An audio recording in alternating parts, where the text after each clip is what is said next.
and starting paying homage to mortality as opposed to why they're here. You know what I mean? Yeah. So I feel like we should, you know it, and it's I think it's hard because we never know when when it's gonna happen. right. So it's like everything prior to then, it's like I think you just always for the most part, it's like you're waiting for the right moment or the right time. You know?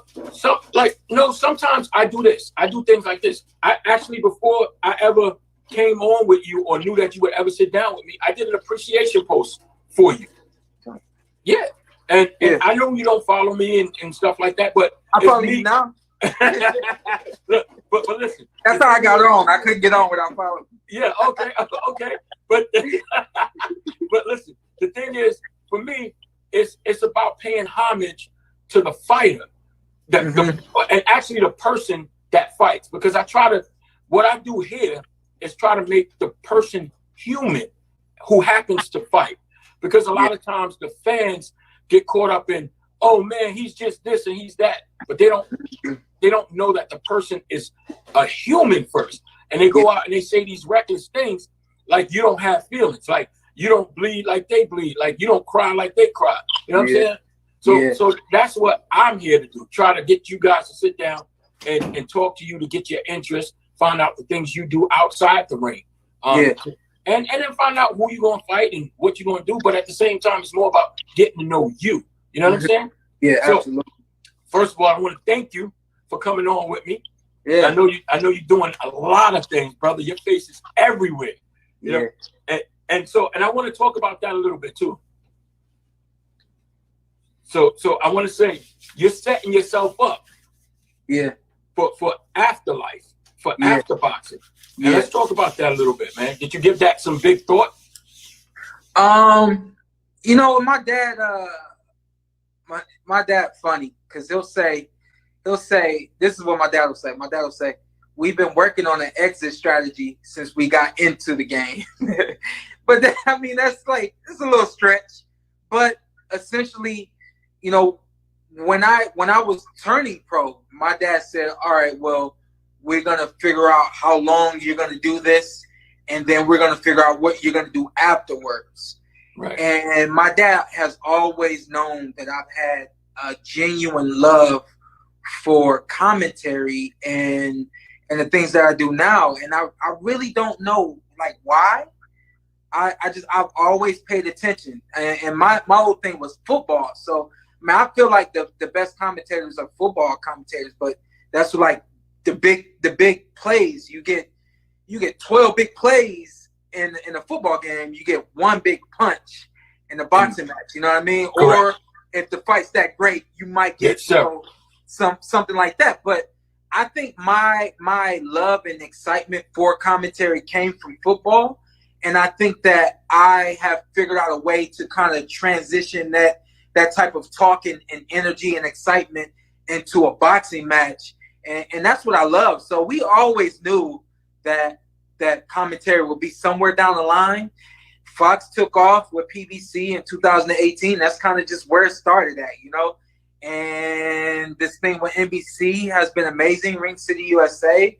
They said that I was practically the #1 prospect to be the boxing analyst on the shows. And I'm just like, I'm bug-eyed, I'm wide-eyed. I'm like, man, I just started this. Like, what? And but what everybody says is, Shawn Porter's a natural, and I appreciate everybody saying that, but I pay attention. I've always paid attention and listened and watched and try to learn, even though I was never doing it, and now I have an opportunity to learn on the job, so I love it. And I think now at the end of the day, I'm just hoping like nobody gets tired of seeing me, like that really was my only apprehension about doing the live with you. I was like, don't nobody want to see me keep talking no more. Everybody's ready to see me. No, you know what? And let me tell you something. I got my ear to the ground. And boxing fans are very intelligent. They can be fickle, but they're very intelligent. So they go after guys who they don't think have knowledge and who are biased. Nothing but great things about you. Yeah. And I'm not just saying this on because you're on. Thanks for donating the badge. I'm not saying this because I'm on with you. I'm saying this because this is true.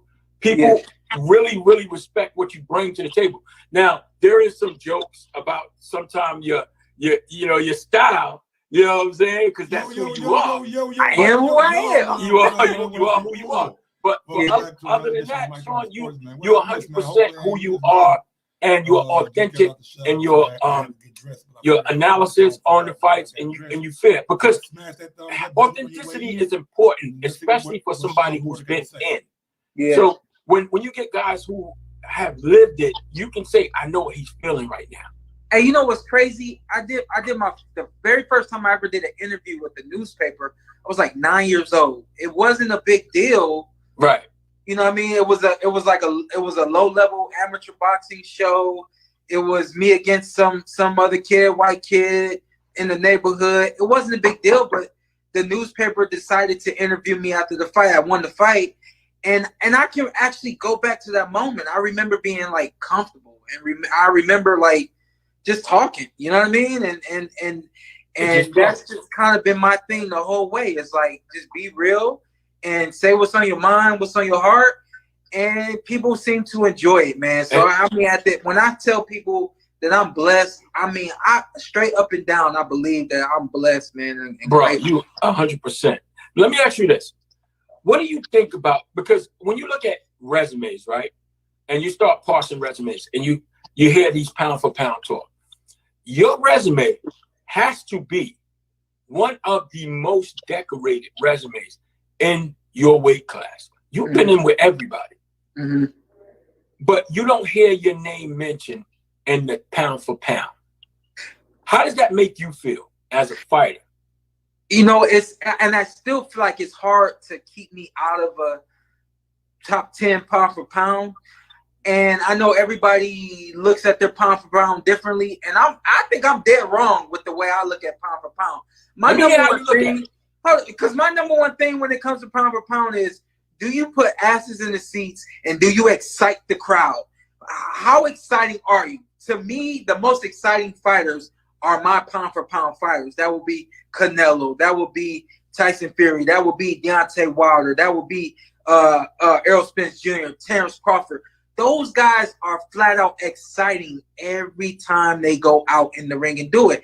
And so am I. And so when I look at it, I'm like, I should be in a pound for pound because I'm pretty exciting. Win, lose, or draw, it's you gonna get your money's worth. And I've been blessed enough that I've had some fights that are pretty memorable. I'm not gonna say you're gonna remember it forever, but I've had some pretty significant and memorable fights. But I've heard a lot of people say, hey man, the resume is what matters. I'm like, well, if the resume matters, if the resume matters, how am I not, considered, So well, I can tell you one thing, Shawn. It's 3 losses. I think that's what it is. If you ask anybody that you was in the ring with, I guarantee you they goddamn remember that fight. Because me and my cousin was talking today, and I told him, look, we're gonna have Shawn on today, and he was like, bro, I can tell you one thing for certain. Anybody that was in that ring with Shawn, know he was in that ring because you bring it every goddamn time. How you keep your energy up, I know it's about strength and conditioning. Salute to my main man, Larry Wade, but it's more internal to you too, because it's your will to want to be, I guess, the best, right? Yeah. So now moving forward, like, I want to ask you this. How many more years do you see yourself doing this? I'm not sure. My dad and I, we've had maybe 2 conversations about it, and I think the map still isn't set in stone yet, and so it's really hard to say how much longer I'm going to do it. It's weird because I still it's hard. The training's hard. It's rigorous. The eating regimen and all that is hard. It's rigorous. But fight night is so worth it. You know what I mean? Like, God, man, fight night is so worth it. It's like, it's hard to not want those feelings that you get from fight night. For a long time, I always asked myself, like, why did that guy fight so long? And why did that guy why did he continue to really hurt his legacy? You can't beat that feeling that you get from that night, Hey, you know what's crazy? I told people, and I mean this like with all my heart. When I found out that I was having my first son, I was like, it was like a sun ray around me, man. I just was like glowing, and I was hot and excited and all that. I actually was in England when I found out. I was at the Errol Spence Jr. and Kell Brook fight when my wife called me and told me that we were having a baby. I could not wait to get home. We met each other in the driveway and was hugged up and crying and all that. That's how excited I was. Funny thing is, when we have the baby, we set the camera up. They didn't want us to film, but we set the camera up so that we could film it and cover it up and all that. They never knew the camera was on. And you could see when my son comes out, you can see I started like hitting my wife. But I was like, you know how like you hit your boy, like yo. I was that excited and happy that that she had done that and that we had done it. You know what I mean? The next feeling that I have, as close that I have to that moment of having my first son, the ring was when I won the WBC title. Okay, got you. When my name was called when I beat Danny Garcia, like that, I remember that feeling of winning that title was like that close to when I had my son. So it's like you can't really duplicate those moments. You know what I mean? So and I just say, you know, and I just me and Spencer Ferrin, I just had a live with him prior to this, and we were just talking about guys who overstay and the reason why they stay, and it's exactly that what you're just talking about. Yeah, because my biggest fear is watching my favorite or guys that I have admiration for overstay. I don't want to. You're articulate. You're well spoken. You have all your faculties.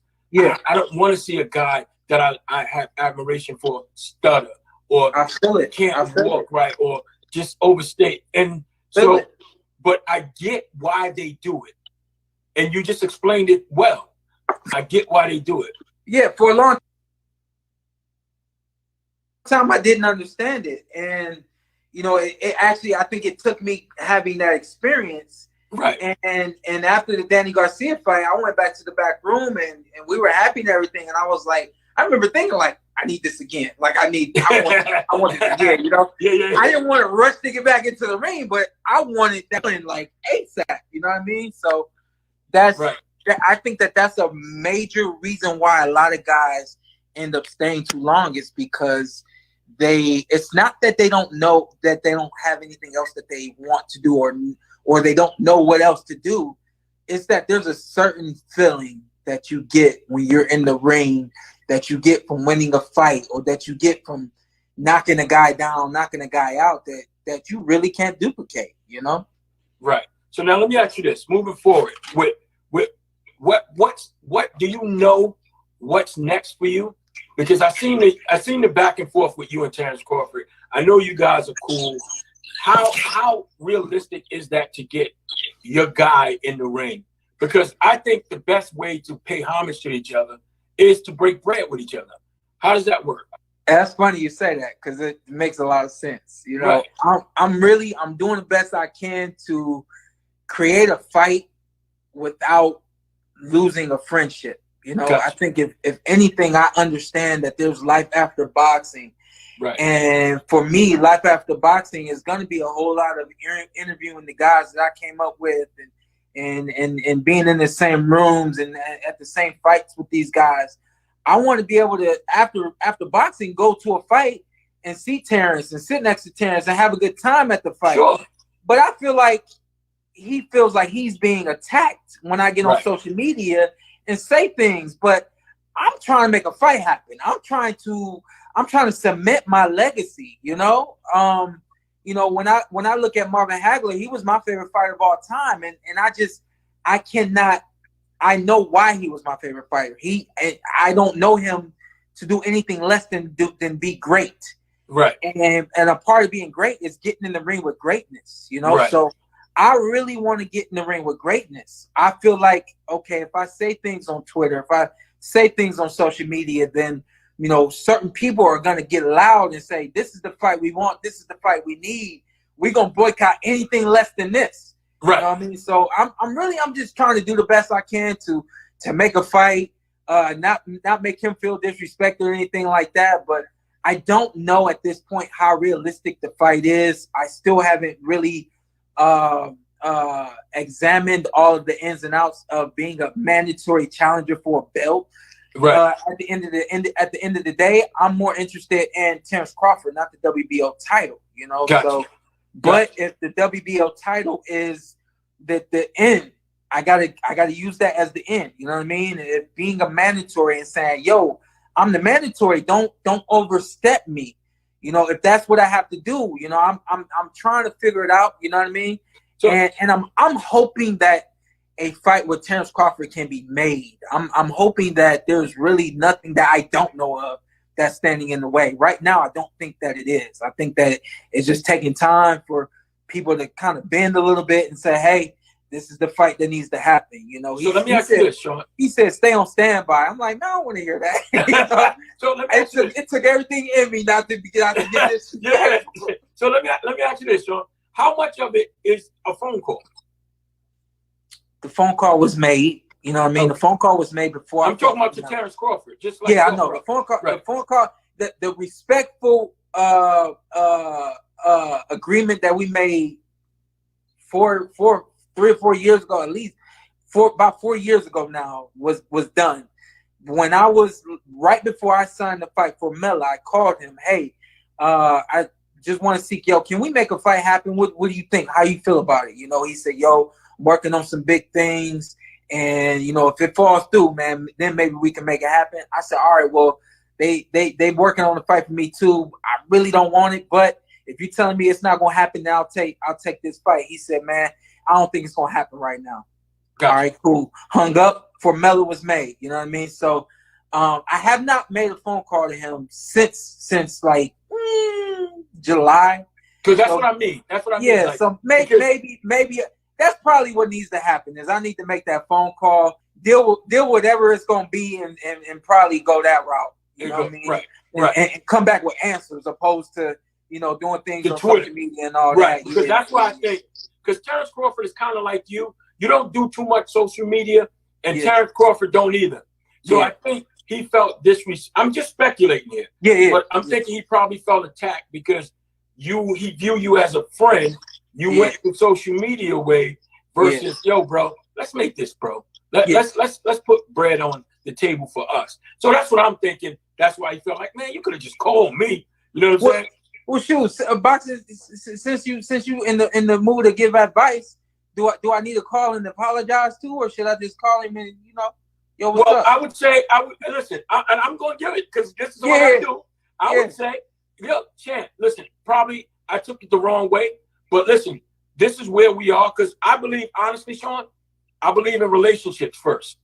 Absolutely, I believe in relationships. So it's basically what it is with him and I. You know what I mean? And I said that from the GL. You know? Right. Yeah. So a relationship goes further. I would definitely go ahead and say, listen, Chan, I apologize. I probably did it that way, but look, we can get it on. It would be huge. Yeah. And it's a great opportunity because really, we all want that. Yeah. We all want that. And because the reality, hold on for a second, Shawn, let me just say this. Yeah. He has no other options. Errol ain't going to fight him. Manny ain't going to give him the look. The only one people really want to see is you. Yeah. And we can do a survey right now. Who else we want to see Terence Crawford fight with? It's only you, bro. If it ain't Spence, if it ain't Manny, it's you. Who else don't even tickle his fancy? I love being in the realm that I'm in right now where I get to commentate these fights and be an analyst and on the table and all that kind of stuff. We did Deontay Wilder and Tyson Fury, and it was a co-network promotion, ESPN and Fox. You already know, of course, yeah. But what you don't know is, like, every day I'm doing this stuff and I'm marketing and all that, and I started thinking about stuff like, I'm doing this for other fighters. I want somebody to do this for me. You know what I mean? Yeah. Fight night comes, and I'm sitting there, like, watching these guys come out to the ring. Energy was stupid. Like, I've never felt that kind of energy that I felt that night. I sat back just like this. I was like, I need this. who can I make this happen with? Terence Crawford is the only one, you know what I mean? And like that was like the deciding thing for me when I was like, yo, you need to make this fight happen with Terence Crawford. So a phone call will be made. It's an amazing fight. And listen, your approach, that approach that you did is what got you the Danny Garcia fight.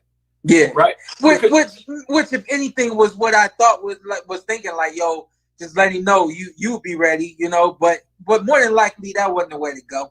Not with Crawford, but just with your relationship. Yeah. But listen, but you know what's funny?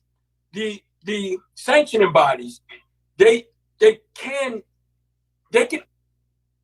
enforce a mandatory on the champion, but you as the mandatory, they can't necessarily make you fight him. The only thing they could do is strip him if he doesn't fight you. Right. But how likely is that?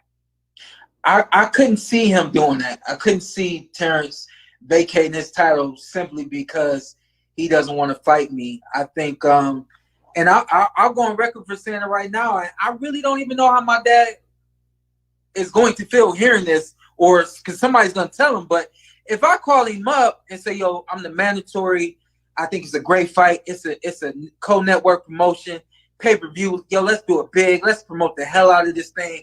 And let's not just get this paper, but let's make greatness happen in front of all these people's faces.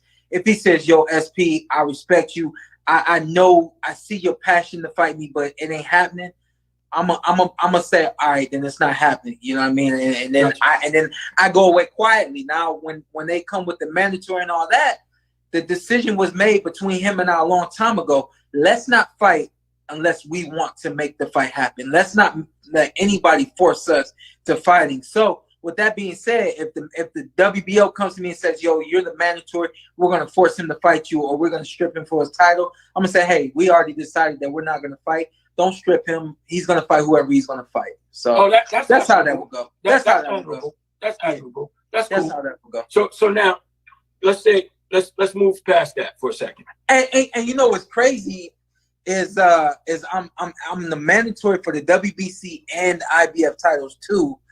So much talk about me fighting Terence has turned off the light to me fighting Errol Spence Jr., but I'm also mandatory to fight Errol, you know? So it's like, I really don't know what's going to happen.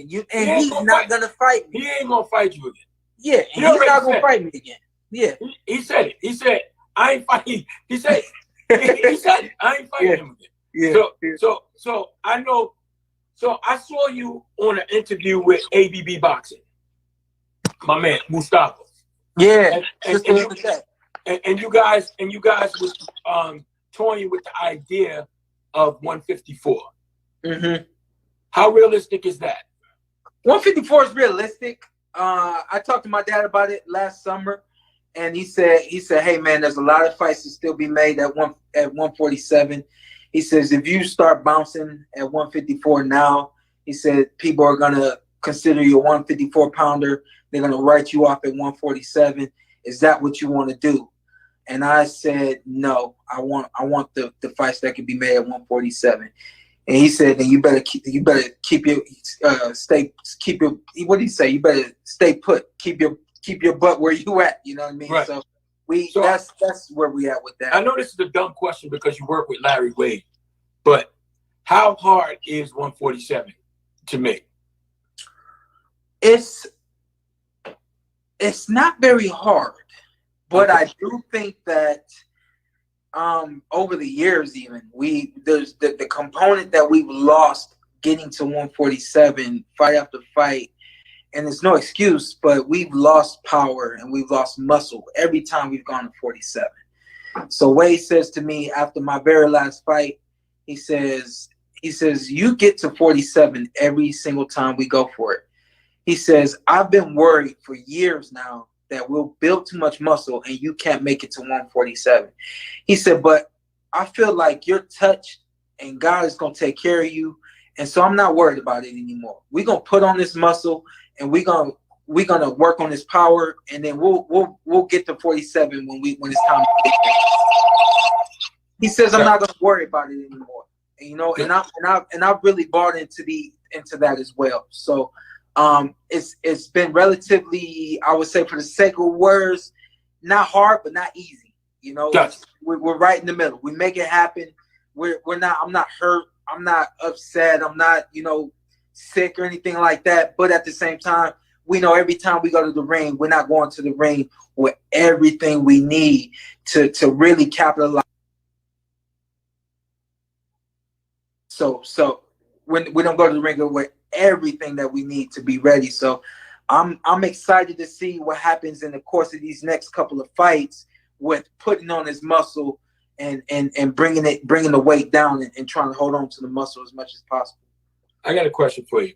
And you can be honest because it's just me and you here. Everybody else, don't worry about it. It's just me and you talking.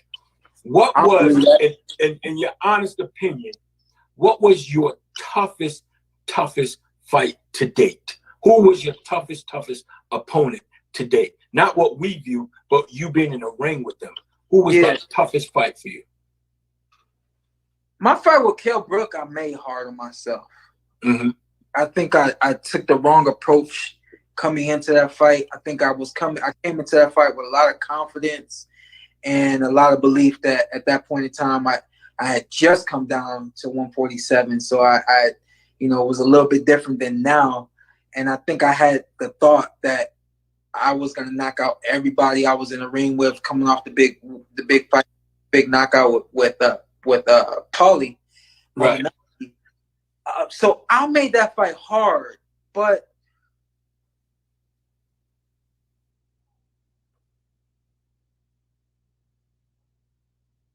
hard to say. It's hard to say. The fight with you still there? Yeah, I'm still here. Yeah, sorry about that. I think somebody calling you. No, it's my phone. The phone's dying and all that, and I went dark for a minute and all that. Okay, okay, I'm back. Yeah, it's you know what? I have 3 answers for that. Okay. And I like what you said. You said not based on what we view, but based on what you view. I fought Julio Diaz. Mm-hmm. When I think I was like 18-0 at that point in time. And at that point, that was a really tough fight for me. And I think that I had the wrong perception coming into that fight. And I wasn't as mature as I am now. I think a more mature Shawn Porter. I rematched him. We had a draw in our first fight. I rematched him, and I made an easy night. But that first time we fought was very hard for me, and I just wasn't as mature as I was the second time we fought as we are now. But now I would say it has to be either Keith Thurman or Errol Spence Jr. But I think both of those fights were it was kind of like 12 rounds of war. You know what I mean? Gotcha. Yeah. And I think they would say the same thing about you. Yeah. I think they would say the same thing. But now, Chet, I don't know how much time I got with you, but what I do is I collect badges, right? And I take the money and I buy boxing equipment and gloves and I donate it to fighters. And so what people do when they buy a badge, they get a chance to ask the person that I'm interviewing a quick question, because Instagram allows them to ask a quick question as long as it's not disrespectful. I'm with you till 8 because I know I know people buying and I know people got questions. I'm with you till 8. So I'm gonna try to get somebody in to ask you a question. Okay. And if they stupid, we kicking them off. All right. Okay. All right. So I'm gonna try this guy. Just ask the question. Let me try to get back down. What the hell is this? I'll answer this right quick to McNeilius. He thinks that Errol Spence Jr. has to be my toughest fight because Errol dropped me. One punch doesn't make a fight. No. You know what I mean? And if anything, that was I feel was the deciding factor in the fight in terms of the win or the loss. But a lot of people don't believe me. I read Errol really, really well in that fight, and I was ready for basically everything he had for me. So, right. And Keith was a little bit more difficult than Errol in some ways. Trilly Trills, you bought badges, but you got to send me a request, or you got to follow me to send me a request, so that way you can get your question asked. Anybody that want a question, you donate a badge, and I'll click you in, and you can talk to the champ quick, fast. Just make sure your question is respectful, and you don't ask a dumb question because we're going to bang on you quick. You know what I'm saying? You sure ain't got no time for that. You know what I'm saying? So, who else? Marvin. What's up, Mr. Marvin Columbus? That's my guy. All right, so we can just talk until they ask. So now, let me ask you this. When you first got your first big check, your first check, what was I know it's a long way. I'm like, I don't know. You couldn't even think about it, right? Yeah, but what was the first thing that you bought for yourself? The first thing that comes to mind is my Panamera that I have. And this is the thing. My dad, I ordered my Panamera, I think 3 months before I fought Errol Spence Jr.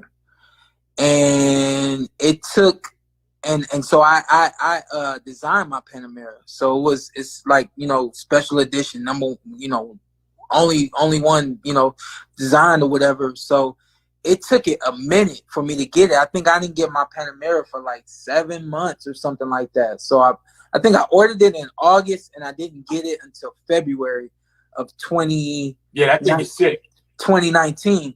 And so we went out and we did it big. I ordered the package for my dad so that he could be a part of it and drive, my wife so she could be a part of it and drive. Yeah. And my dad was posting, as we were going through everything, and everybody thought that I purchased that car with the money that I had won from Errol Spence Jr. Right. But y'all don't understand that I've made money before I fought Errol Spence. Of course. I mean, yeah. And I take care of myself. So right. when I went out and got that, it was simply because that was what I wanted to do and what I wanted. And a lot of people are like, "Oh, that's what he gonna do with his Errol Spence Jr. check." No, that check's still pretty much in the bank and making money for itself and all that. But I think the Panamera is really the only thing I've really purchased for myself. Oh wow!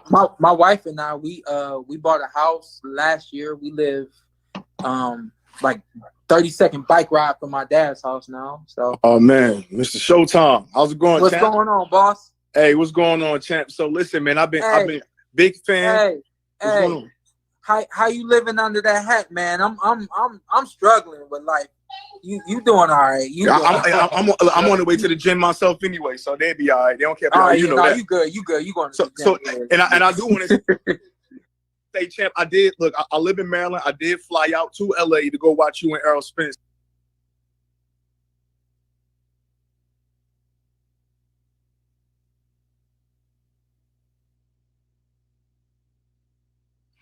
You got your peers, your Errol Spences, your Terence Crawfords. You got those guys, right?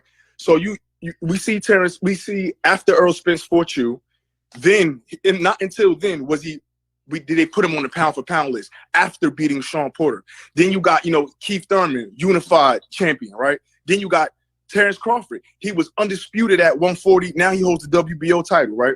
So I hear you saying, talking a lot about the friendship, talking about, how you don't want to, muddy those kind of waters because you want to be able to come back after. But, and granted, I follow you. I know that you've had that success and I know that you've hit certain plateaus. But we're seeing Errol now in the pound for pound and Terence getting his undisputed at 140. It don't give you that burn to just be like, you know what, no matter what, I have to make this fight because when I'm sitting down and I'm 50 years old, or I'm 60 years old, and they're looking back at Mr. Porter, I want them to be able to say Shawn Porter took that fight and won or made history or that was legendary of him. Yeah, and I think that's why I even talk about the Terence Crawford fight in the first place because I see the kind of greatness. I just know that fight is going to be great. I just know it straight up and down. I talked about the energy with that Deontay Wilder and Terence and Tyson Fury fight. The energy with my fight Errol Spence Jr. was stupid. The energy with my fight and Keith Thurman, that one was stupid too. You know what I mean? So I know that it's going to be great. And I think that's what gives me that desire to do what I've done to this point. I don't know if you saw, but Boxing Science gave me some relatively good advice. Yeah, for sure. I'm gonna take it and implement and trying to make the fight happen. But at the end of the day, like I said, if the fight doesn't happen between myself and Terence Crawford, there's a level of respect there that I'm not gonna get outside myself for sure just to get what I think I want. Because if he's saying, yo, it ain't the time, you need to be on standby or anything like that, yeah, I kind of feel like that's the pill that I have to swallow, because that's kind of what I owe to him as a friend of his and he to myself. You know what I mean? So I'm telling you, like the agreement that we made goes all the way back to like 2017. For sure. You know, so you can't, you know, time and or people really can't water down for sure that agreement that he and I made. You know what I mean? So and I give you, before I go, and I give you this one famous quote that my dad always told me when I was young. He said, "If you love me, baby, get some money with me." That's it. So, hey, if you love me, baby, get some money with me. You know what I'm saying? And I agree if you love me, get some money with me. I'm all about quotes, man. I'm writing that one down. But that's basically what you said earlier too. You said, you know, hey, yo, if y'all good friends, yo, why don't y'all break bread together? And it makes a whole lot of sense. I agree with that. Yeah. I agree with that. Yeah. And I got respect for both of you guys. And I think that, you know, like I said, it's just a conversation. And I believe 100% that should you have that conversation, if the money is right, because now we have because I think that there was something floating around, Shawn, with you had mentioned publicly about Top Rank giving you a lowball offer or something like that. My nigga, if I ever told anybody that, I'm reneging on that shit. If I ever told you in 2017, I ain't gonna fight you, nigga, you know what? I'm playing spades. I'm reneging. I'm reneging my whole goddamn hand. Us to get down in the ring and do what we do, you know. No, I think, I mean, who am I to put a value on anything? But I mean, if you got guys like Devin Haney making $3 million to fight, there's no way that you should be offered $2 million. It's just not. Yeah. You know what I mean? And my thing with that is my hey, yo, appreciate you, man. Appreciate you, love you, champ. Appreciate it, man. Appreciate that move to go to LA too, man. That's big. Man. Hey, whenever the fans come out, I'll be there again. You put the asses in the seat, champ. That's what we want to see. All the time, man. Like y'all are like a big reason why I do this, man. Like it's always worth it for me because I know the effect that it has on y'all. You know what I mean? So y'all are a big reason why I do this, man. I appreciate you reaching out. Appreciate it. Love, champ. Tom, what's up, man? All right. Tom Barnett is in the house. Thank you. Yeah, hey, like I was saying though, my dad, I trust my dad, and I know my dad is always gonna do what's right for me. You know, if my dad comes to me and say, "Hey, $2 million is what the fight is. That's what we gonna get paid." I'm looking at $2 million in greatness, and this is what the best my dad tells me we can do. Then we gonna go out there and do it. But I'm not gonna accept anything less than what my dad is gonna get for me. Got you. You know, I got a funny story for you, with your dad. We was in a Barclay, right? And he was walking by, and I was like, "What's up, man? How you doing?" And I shook his hand, and you know, I did like a firm handshake, and he had some rings on, and I squeezed his hand. He was like, "Man, goddamn!" Yeah. He's like, "What the hell are you doing, man?" And you the reason why he wears 7 rings now. Yeah. He got a pinky ring on both hands. Yeah, it was funny, man. It was funny. Yeah, but listen, Champ, I'm just gonna say this, man. I really, really appreciate you taking your time with me, bro. Mm-hmm. This has been amazing. Energy is great. The rapport is great, bro. I wish nothing but success for you and whatever steps you go. If it's Crawford, whoever you choose, man, I wish you nothing but success. You got 100% support here, and I think everybody here is with you, man. And we want to see you win. You know, and that's whether you win or win. We just want the best for you, man. Yes, the best fights too. Yes, sir. Thank you. Thank you for taking your time out. Yeah, and everything else. Yeah, man, no problem, man. We'll set it up again, man. The way we did it was perfect. So if you want to do it again, we can do it again. Thank you, man. I appreciate you. And yep. Enjoy, man. Thank you, bro. You too, man. Thank you. So that was my main man, Shawn Porter.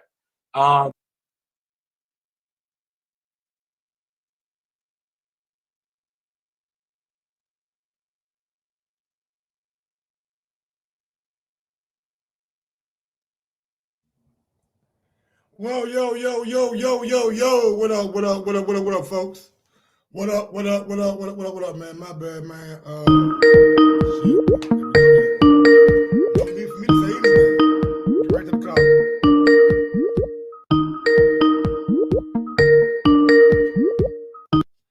Yo, going out to 832. 832, talk to your boy. What up? Can you hear me? Loud and clear, man. How you living? Hey, I'm good, man. I'm good. What about you? I'm doing all right. Who this is? Jay Thomas, man. Jay Thomas, man. Where you calling from, brother? Houston. H-Town in the building. What up, homie? Talk to your boy. Man, look, bro. I mean, at this point, I just want to ignore the whole welterweight division. They all of them posturing. They looking at, they like beauty pageant divas right now. They all watching each other. None of the real people we want to see fight is fighting. I don't want to hear about, he a top 5 opponent. Blah, blah. I just want to see fights, man. And at this point, they over there talking about, David Haney got $3 million. You need more. Man, I ain't trying to hear that, man. At this point, I'm down to ignore the whole welterweight division until they fight. Damn. So you think they pocket watching this shit? I ain't gonna say pocket watching. They all posturing, man. They watching each other. They standing at each other, looking at each other. Like, come on, man. Terence, Crawford, and Errol Spence, they've been supposed to fight. We've been wanting them to fight for 3 years now. Yeah, true. And it's looking like it's gonna be another year. I'm not even gonna blame not one side. I'm gonna say everybody. If they don't wait till they wait till they don't got nothing to lose to want to call out the next person. Like, look what Keith Thurman doing. As long as he was the man, he didn't want to fight nobody. But now he ain't the man. He calling everybody out. Let me ask you this though: how you feel about Shawn Porter saying that him and Terence Crawford made a agreement about not fighting if they don't want to fight each other, or something like that? Only time I can respect that is when you brothers, like the Klitschko's and the Charlos, stuff like that. Come on, man. You can't be in the same division if both of y'all in the top 5 and you ain't got a belt and you gonna say, I ain't gonna fight you. I'm not gonna never fight you.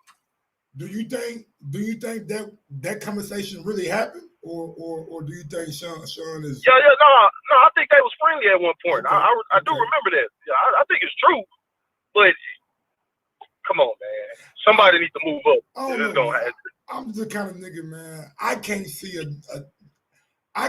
Bud turning down a nigga who won't smoke. You know what I'm saying? See, that's the thing. I think Bud will do it. I actually think, like you said, you playing spades, you reneging on that. I'm reneging on that shit, bro. Fuck it. You call me a liar, Bud. I don't give a damn. Yeah.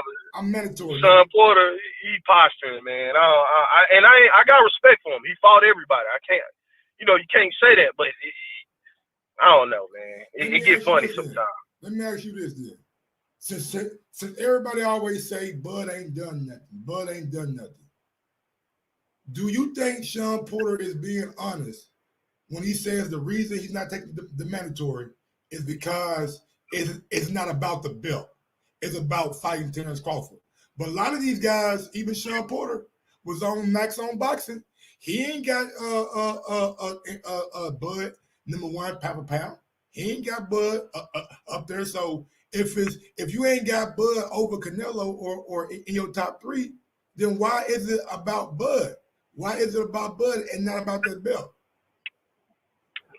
He contradicting himself, man. That's what I'm saying. He contradicting himself. You ask me. And like I said, I got respect for his career, but sometimes, man, these dudes can look funny, man. I don't know. In boxing, we get dealt wrong more than any other sports fan, man. I agree, man. I agree with that, man. We asked to come out of pocket for fucking fights that might not even live up to the hype. Yeah, exactly. Yeah, see, you on my speed, man. Mm-hmm. We spend that money and then the fight happens.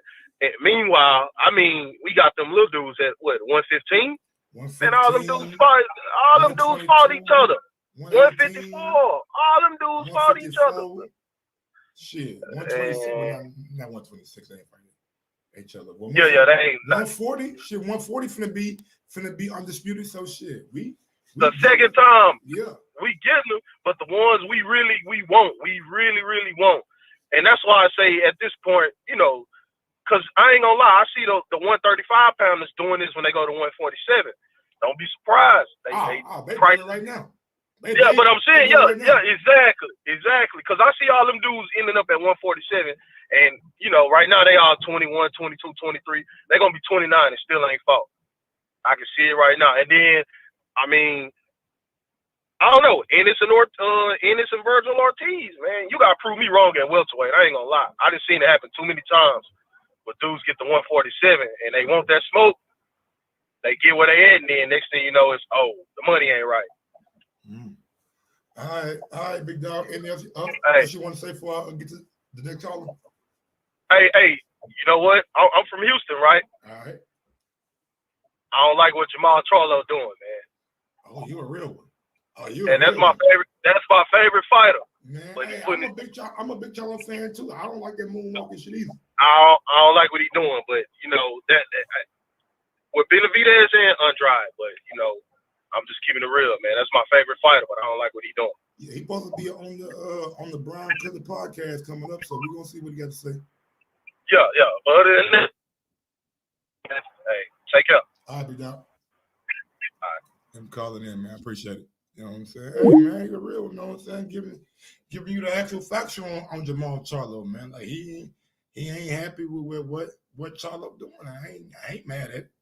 I ain't mad at it, man. He supposed to be on the Brian Cutler podcast sometime this week. I just seen the